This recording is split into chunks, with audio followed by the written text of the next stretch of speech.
விஷயம். ஆனா நம்மள எத்தனை பேர் இதை சீரியஸா எடுத்திருக்கோம்? இவ்வளவு ஏன் இவர் ஜட்ஜா இருக்கிற அதே குக்குத் கோமாளியில நம்ம அவங்க பேர் லட்சுமி ராமகிருஷ்ணன் மேம் பார்ட்டிசிபெண்டா இருக்காங்க. கேட்கவே சிரிப்பா இல்ல? சிரிப்பா இல்ல?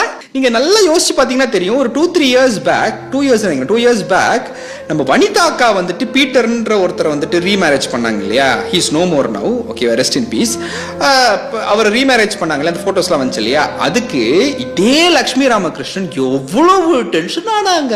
அந்த அந்த அந்த பீட்டருடைய ஒய்ஃபை கூப்பிட்டு வந்து இன்டர்வியூ எடுக்கிறது என்ன, அதை பத்தி வந்துட்டு சோஷியல் மீடியால டிஸ்கஸ் பண்றது என்ன, இவங்களும் அவர் பேர் என்ன அந்த ப்ரொடியூசர் ரவீந்திரன் என்ன எவ்வளவு அசிங்கப்படுத்தாங்க, எவ்வளவு கேரக்டர் அசாசினேட் பண்ணாங்க வனிதா அக்காவை. அதே அசாசினேஷன். ஆனா when it comes to a man, he can do whatever shit he wants. இத்தனைக்கும் அந்த ஜாய் கிறிஸ்டல்டா வந்து she went and gave a complaint also. இந்த மாதிரிலாம் பண்ணிருக்காருங்க, இந்த மாதிரிலாம் எனக்கு வந்து ப்ராமிஸ் பண்ணிருக்காரு, நான் வந்து உங்களை கல்யாணம் பண்ணிக்கிறேன் ப்ராமிஸ் பண்ணி தான் இதெல்லாம் நடந்துச்சு அப்படின்ட்டு வந்து கம்ப்ளைண்ட் கொடுத்திருக்காங்க. Still no action is taken on him. Why?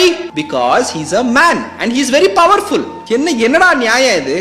என்ன நியாயம் இது? நான் குரேஷி கிட்ட ஒரே ஒரு விஷயம் கேட்டுக்கிறேன். என்னன்னா, இப்படி இந்த மாதிரி ஒருத்தன் வந்துட்டு உங்க அக்காவுக்கு உங்க தங்கச்சிக்கோ புள்ள கொடுத்துட்டு நான் உன்னை கல்யாணம் பண்ணிக்கிறேன் அப்படின்னு சொல்லி பொண்டாட்டி கிண்டாட்டின்லாம் வந்துட்டு அந்த பொண்ணை கூப்பிட்டு அந்த பொண்ணுக்கு ஆசை வார்த்தைகள் காட்டி அந்த பொண்ணை வந்து பிரெக்னென்ட் ஆக்கிட்டு இப்படி என்ன நம்ப வச்சு இந்த மாதிரி பண்ணிட்டாருங்க, எனக்கு கல்யாணம் பண்ணிக்கிறேன்னு சொன்னாருங்க, என்ன பொண்டாட்டின்லாம் கூப்பிட்டாருங்க, அதனால தாங்க நான் இப்பெல்லாம் பண்ணேன், எனக்கு நியாயத்தை வாங்கித்தாங்க, அதுக்கான ப்ரூஃப் இதா அப்படின்ட்டு ஒரு பொண்ணு வந்துட்டு சோஷியல் மீடியால போஸ்ட் பண்ணுது. பிகாஸ் யாரும் நம்ப மாட்டேங்கிறாங்க அந்த பொண்ணை, அதனால வந்துட்டு போஸ்ட் பண்ணுது. அதை